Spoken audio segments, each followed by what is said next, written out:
సింధు.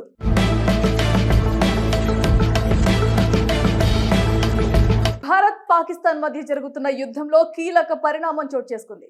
పాకిస్తాన్ కు చెందిన F-16 fighter jet pilot Indian army సజీవంగా పట్టుకున్నట్లు తెలుస్తోంది. రాజస్థాన్ జైస్మార్ లో అతడిని కస్టడీలోకి తీసుకున్నారు. నిఘా వర్గాల ద్వారా సమాచారం అయితే ఈ విధంగా అందుతోంది. మరోవైపు ఆపరేషన్ సింధూర్ రెండో రోజు కొనసాగుతుంది. భారత్ పాకిస్తాన్ లోని లాహోర్, సియాల్కోట్, పాకిస్తాన్ రాజధాని ఇస్లామాబాద్ నగరాలపై అటాక్ ప్రారంభించింది. అక్కడి పాకిస్తాన్ క్షిపణులు డ్రోన్లను ధ్వంసం చేస్తోంది. మరోవైపు పాకిస్తాన్ జమ్మూపై హమాస్ తరహా డ్రోన్ దాడులకు పాల్పడుతోంది. అయితే భారత్ వాయుసేన పాక్ ప్రయోగించిన దాదాపు 8 క్షిపణులు డ్రోన్లను కూల్చివేసింది. మరోవైపు భారత్ పాక్ మధ్య ఉద్రిక్తతలు మరింత ముదురుతున్న వేళ అనేక రాష్ట్రాలు అప్రమత్తమయ్యాయి. సరిహద్దు జిల్లాల్లో ఇప్పటికే విద్యుత్ సరఫరా నిలిపివేశారు. పాఠశాలలు మూసివేశారు. పోలీస్ సిబ్బంది, ఇతర అధికారుల సెలవులను కూడా రద్దు చేశారు. ముఖ్యంగా జమ్మూ కాశ్మీర్ లోని సహా పంజాబ్, హర్యానా, రాజస్థాన్, ఢిల్లీ, గుజరాత్, పశ్చిమ బెంగాల్, బీహార్ రాష్ట్రాలు చర్యలు చేపడుతున్నాయి. భారత్ దెబ్బకు పాకిస్తాన్ అతలాకుతలమవుతోంది. పాకిస్తాన్ లోని లాహోర్, రాజధాని ఇస్లామాబాద్ లో దాడులు నిర్వహించింది భారత ఆర్మీ.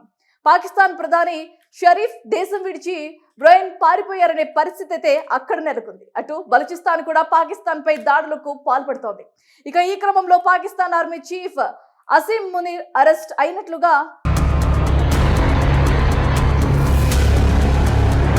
సామాజిక మాధ్యమాల్లో వార్తలైతే హల్చల్ చేస్తున్నాయి. ఇందుకు సంబంధించిన వీడియో నెట్టింట వైరల్ అవుతుంది. మరోవైపు పాకిస్తాన్ ప్రధాని ఇతర ఆర్మీ అధికారులతో కలిసి బ్రహైన్ పారిపోతున్నట్లుగా సమాచారం అందుతోంది. ఇక పాకిస్తాన్ లో రాష్ట్రపతి పాలనా దిశగా అడుగులు పడుతున్నట్లుగా తెలుస్తోంది. మరోవైపు భారత నేవీ పాకిస్తాన్ ను వణికిస్తోంది. రంగంలోకి 26 యుద్ధ నౌకలు దిగాయి. ఇప్పటికే కరాచీ పోర్టుపై INS విక్రాంత్ దాడి చేసింది. 1971 తర్వాత కరాచీపై భారత నేవీ దాడులు జరగడం ఇదే తొలిసారి. భారత్ దాడికి కరాచీలో 10 పోర్టులు ధ్వంసమైనట్లుగా సమాచారం. ఇక ఈ ఆపరేషన్ సింధూర్ లో భాగంగా భారత్ పాకిస్తాన్ లోని లాహోర్, సియాల్కోట్, పాకిస్తాన్ రాజధాని ఇస్లామాబాద్ నగరాలపై కూడా అటాక్ ప్రారంభించింది. అక్కడి పాకిస్తాన్ క్షిపణులు డ్రోన్లను ధ్వంసం చేస్తోంది. మరోవైపు పాకిస్తాన్ జమ్మూపై హమాస్ తరహా డ్రోన్ దాడులకు పాల్పడుతోంది. అయితే భారత్ వాయుసేన పాక్ ప్రయోగించిన దాదాపు 8 క్షిపణులు డ్రోన్లను కూల్చివేసింది.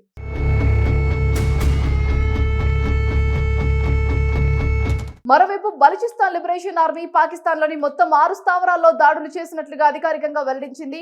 క్వాట్, హజారే నగరాల్లో కూడా దాడులు చేసినట్లు స్పష్టం చేసింది. ఈ దాడుల్లో పాకిస్తాన్ జవాన్ మృతి చెందినట్లుగా కూడా వెల్లడించింది. పాకిస్తాన్ ఆయుధాలను ధ్వంసం చేశామని, వాళ్ళ వాహనాలను కూడా పేల్చేసినట్లుగా వివరించారు.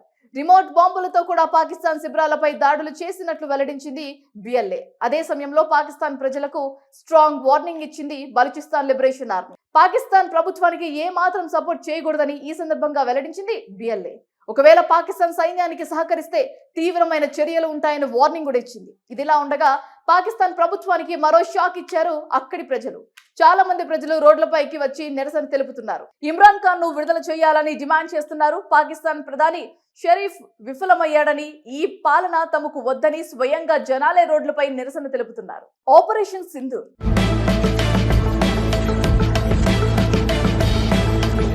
భారత్ పాకిస్తాన్ మధ్య జరుగుతున్న యుద్ధంలో కీలక పరిణామం చోటు చేసుకుంది. పాకిస్తాన్ కు చెందిన F-16 fighter jet pilot Indian army సజీవంగా పట్టుకున్నట్లు తెలుస్తోంది. రాజస్థాన్ జైస్మార్ లో అతడిని కస్టడీలోకి తీసుకున్నారు. నిఘా వర్గాల ద్వారా సమాచారం అయితే ఈ విధంగా అందుతోంది. మరోవైపు ఆపరేషన్ సింధూర్ రెండో రోజు కొనసాగుతుంది. భారత్ పాకిస్తాన్ లోని లాహోర్, సియాల్కోట్, పాకిస్తాన్ రాజధాని ఇస్లామాబాద్ నగరాలపై అటాక్ ప్రారంభించింది. అక్కడి పాకిస్తాన్ క్షిపణులు డ్రోన్లను ధ్వంసం చేస్తోంది. మరోవైపు పాకిస్తాన్ జమ్మూపై హమాస్ తరహా డ్రోన్ దాడులకు పాల్పడుతోంది. అయితే భారత్ వాయుసేన పాక్ ప్రయోగించిన దాదాపు 8 క్షిపణులు డ్రోన్లను కూల్చివేసింది. మరోవైపు భారత్ పాక్ మధ్య ఉద్రిక్తతలు మరింత ముదురుతున్న వేళ అనేక రాష్ట్రాలు అప్రమత్తమయ్యాయి. సరిహద్దు జిల్లాల్లో ఇప్పటికే విద్యుత్ సరఫరా నిలిపివేశారు. పాఠశాలలు మూసివేశారు. పోలీస్ సిబ్బంది, ఇతర అధికారుల సెలవులను కూడా రద్దు చేశారు. ముఖ్యంగా జమ్మూ కాశ్మీర్ లోని సహా పంజాబ్, హర్యానా, రాజస్థాన్, ఢిల్లీ, గుజరాత్, పశ్చిమ బెంగాల్, బీహార్ రాష్ట్రాలు చర్యలు చేపడుతున్నాయి. భారత్ దెబ్బకు పాకిస్తాన్ అతలాకుతలమవుతోంది. పాకిస్తాన్ లోని లాహోర్, రాజధాని ఇస్లామాబాద్ లో దాడులు నిర్వహించింది భారత ఆర్మీ. పాకిస్తాన్ ప్రధాని షరీఫ్ దేశం విడిచి బ్రయన్ పారిపోయారనే పరిస్థితి అయితే అక్కడ నెలకొంది. అటు బలూచిస్తాన్ కూడా పాకిస్తాన్ పై దాడులకు పాల్పడుతోంది.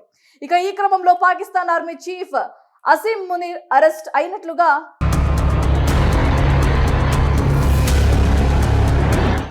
సామాజిక మాధ్యమాల్లో వార్తలైతే హల్చల్ చేస్తున్నాయి. ఇందుకు సంబంధించిన వీడియో నెట్టింట వైరల్ అవుతుంది. మరోవైపు పాకిస్తాన్ ప్రధాని ఇతర ఆర్మీ అధికారులతో కలిసి బహ్రెయిన్ పారిపోతున్నట్లుగా సమాచారం అందుతోంది. ఇక పాకిస్తాన్ లో రాష్ట్రపతి పాలనా దిశగా అడుగులు పడుతున్నట్లుగా తెలుస్తోంది. మరోవైపు భారత నేవీ పాకిస్తాన్ ను వణికిస్తోంది. రంగంలోకి 26 యుద్ధ నౌకలు దిగాయి. ఇప్పటికే కరాచీ పోర్టుపై ఐఎన్ఎస్ విక్రాంత్ దాడి చేసింది. 1971 తర్వాత కరాచీపై భారత నేవీ దాడులు జరగడం ఇదే తొలిసారి. భారత్ దాడికి కరాచీలో 10 పోర్టులు ధ్వంసమైనట్లుగా సమాచారం. ఇక ఈ ఆపరేషన్ సింధూర్ లో భాగంగా భారత్ పాకిస్తాన్ లోని లాహోర్, సియాల్కోట్, పాకిస్తాన్ రాజధాని ఇస్లామాబాద్ నగరాలపై కూడా అటాక్ ప్రారంభించింది. అక్కడి పాకిస్తాన్ క్షిపణులు డ్రోన్లను ధ్వంసం చేస్తోంది. మరోవైపు పాకిస్తాన్ జమ్మూపై హమాస్ తరహా డ్రోన్ దాడులకు పాల్పడుతోంది. అయితే భారత్ వాయుసేన పాక్ ప్రయోగించిన దాదాపు 8 క్షిపణులు డ్రోన్లను కూల్చివేసింది.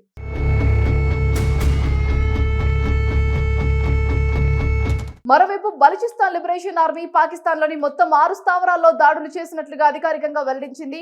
క్వాట్, హజారే నగరాల్లో కూడా దాడులు చేసినట్లు స్పష్టం చేసింది. ఈ దాడుల్లో పాకిస్తాన్ జవాన్ మృతి చెందినట్లుగా కూడా వెల్లడించింది. పాకిస్తాన్ ఆయుధాలను ధ్వంసం చేశామని, వాళ్ళ వాహనాలను కూడా పేల్చేసినట్లుగా వివరించారు. రిమోట్ బాంబులతో కూడా పాకిస్తాన్ శిబిరాలపై దాడులు చేసినట్లు వెల్లడించింది బిఎల్ఏ. అదే సమయంలో పాకిస్తాన్ ప్రజలకు స్ట్రాంగ్ వార్నింగ్ ఇచ్చింది బలూచిస్తాన్ లిబరేషన్ ఆర్మీ. పాకిస్తాన్ ప్రభుత్వానికి ఏ మాత్రం సపోర్ట్ చేయకూడదని ఈ సందర్భంగా వెల్లడించింది బిఎల్ఏ. ఒకవేళ పాకిస్తాన్ సైన్యానికి సహకరిస్తే తీవ్రమైన చర్యలు ఉంటాయని వార్నింగ్ కూడా ఇచ్చింది. ఇదిలా ఉండగా పాకిస్తాన్ ప్రభుత్వానికి మరో షాక్ ఇచ్చారు అక్కడి ప్రజలు. చాలా మంది ప్రజలు రోడ్లపైకి వచ్చి నిరసన తెలుపుతున్నారు. ఇమ్రాన్ ఖాన్ ను విడుదల చేయాలని డిమాండ్ చేస్తున్నారు. పాకిస్తాన్ ప్రధాని షరీఫ్ విఫలమయ్యాడని, ఈ పాలన తమకు వద్దని స్వయంగా జనాలే రోడ్లపై నిరసన తెలుపుతున్నారు. ఆపరేషన్ సింధూర్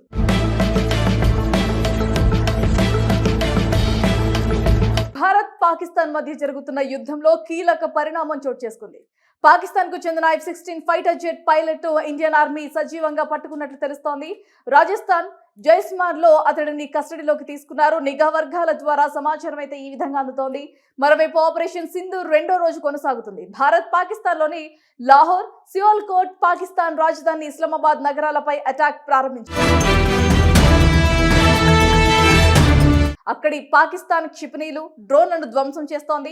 మరోవైపు పాకిస్తాన్ జమ్మూపై హమాస్ తరహా డ్రోన్ దాడులకు పాల్పడుతోంది. అయితే భారత్ వాయుసేన పాక్ ప్రయోగించిన దాదాపు 8 క్షిపణులు డ్రోన్లను కూల్చివేసింది. మరోవైపు భారత్ పాక్ మధ్య ఉద్రిక్తతలు మరింత ముదురుతున్న వేళ అనేక రాష్ట్రాలు అప్రమత్తమయ్యాయి. సరిహద్దు జిల్లాలో ఇప్పటికే విద్యుత్ సరఫరా నిలిపివేశారు. పాఠశాలలు మూసివేశారు. పోలీస్ సిబ్బంది, ఇతర అధికారుల సెలవులను కూడా రద్దు చేశారు. ముఖ్యంగా జమ్మూ కాశ్మీర్ లోని సహా పంజాబ్, హర్యానా, రాజస్థాన్, ఢిల్లీ, గుజరాత్, పశ్చిమ బెంగాల్, బీహార్ రాష్ట్రాలు చర్యలు చేపడుతున్నాయి. భారత్ దెబ్బకు పాకిస్తాన్ అతలాకుతలమవుతోంది. పాకిస్తాన్ లోని లాహోర్, రాజధాని ఇస్లామాబాద్ లో దాడులు నిర్వహించింది భారత ఆర్మీ. పాకిస్తాన్ ప్రధాని షరీఫ్ దేశం విడిచి బహ్రెయిన్ పారిపోయారనే పరిస్థితి అయితే అక్కడ నెలకొంది. అటు బలూచిస్తాన్ కూడా పాకిస్తాన్ పై దాడులకు పాల్పడుతోంది. ఇక ఈ క్రమంలో Pakistan army chief Asim Munir arrest అయినట్లుగా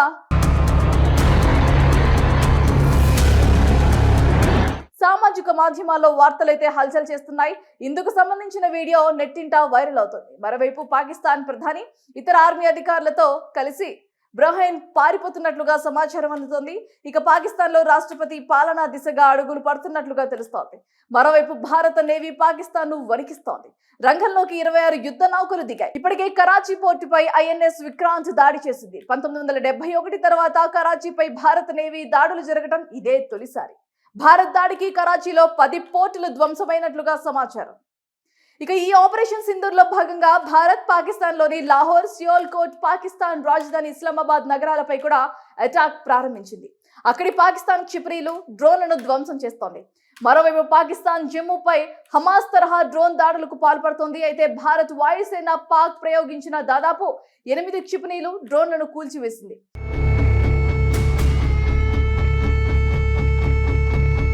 మరోవైపు బలూచిస్తాన్ లిబరేషన్ ఆర్మీ పాకిస్తాన్ లోని మొత్తం 6 స్థావరాల్లో దాడులు చేసినట్లుగా అధికారికంగా వెల్లడించింది.